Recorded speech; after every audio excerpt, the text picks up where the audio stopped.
Hello everybody, in this video I'm going to be doing a Robinhood portfolio update, and I'm not going to be revealing all of my positions in this video, but just a couple of weeks ago I revealed the price I bought all of my stocks and gave my opinion very briefly on all of them, but in this one it's just going to be a little bit more brief, so without further ado, let me get right into it.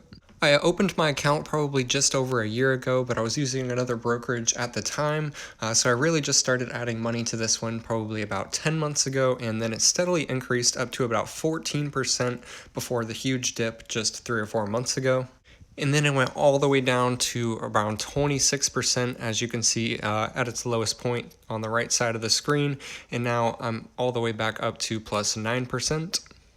And then here you can see I'm up over 32% just in the last 3 months. So really seeing some incredible growth here in the last 3 months as the economy rebounds, and up about $2,600, which is really, really great. And I was adding a lot to my account when the economy was down, but I was a little bit nervous about what to invest in, didn't know what could go bankrupt if things kept going downhill, but I really regret not buying into some more. So now I wanted to share some of my top positions. The first one is Tesla. I originally invested in around $240 and then sold around $500 and then kind of got FOMO, wanted to rebuy into it, and I got 2 shares at around $650. And I really do not actually see myself adding some more shares with the stock price being over $900 or even over what I have my average cost of now, which is about $650, so I would want to see a huge dip until I added more to that position. And then MasterCard I see is really, really great. I think Visa and MasterCard are both great companies to invest in, and they really have like a duopoly right now, but MasterCard is seeing a little bit faster of growth in revenues and really in overall users. And then similarly to MasterCard, I think Microsoft is a really great company to invest in for the really long term. They have a small dividend, and they also see really, really great growth. And they're also coming out with the new Xbox later this year, and that's only a small percentage, I guess you could say, of their company, but still I think that Microsoft is going to see a nice bump from that. And then the two I wanted to focus on here are Take-Two Interactive and Activision. And Take-Two Interactive, I actually have a limit order on of $134 for 3 more shares, and I actually think they're the best video game company out there to invest in.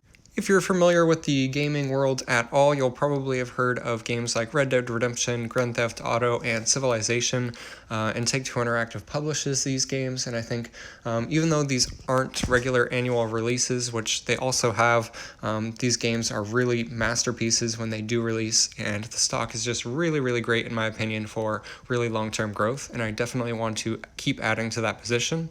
And then just below that, I just have a couple of shares of it, but Activision I think is really strong as well. They make the Call of Duty series, which I think is actually past its peak or past its prime, but they're vastly expanding in mobile gaming, which I think can actually see their stock price see a really nice boost.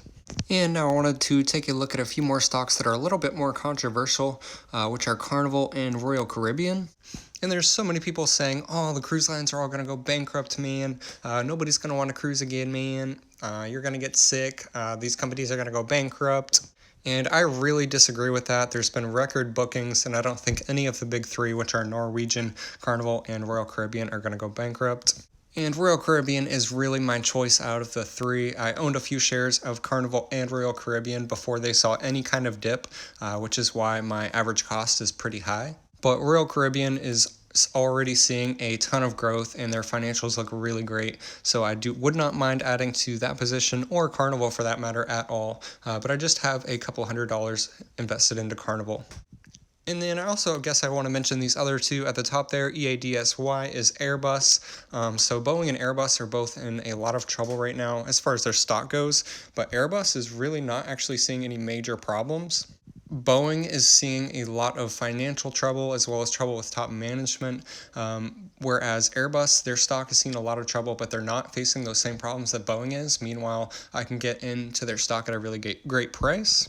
And then Moat at the bottom there is an ETF that invests in companies with economic moats. And just very briefly and simple, an economic moat is a company that cannot really be easily competed against. And think of pharmaceutical companies with a patented drug that nobody else can make, or companies with a really, really strong brand. So this is one of my favorite ETFs for that reason.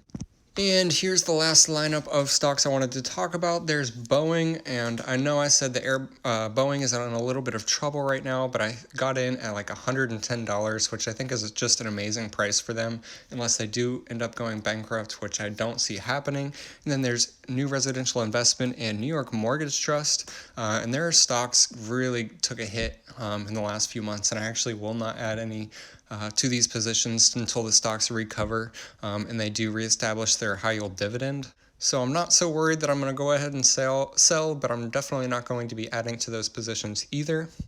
And then Jets is a really great company to invest in if it does go back down a little bit, or even if it doesn't. It invests in all of the different airlines, or not all of them, but 6 of the major airlines, as well as some other companies. It's an ETF that's way down right now, and it's a lot safer of a bet than investing in just one airline, such as American or Spirit, which have seen really great returns in the last couple of months, but there's also a lot of talk about them going bankrupt.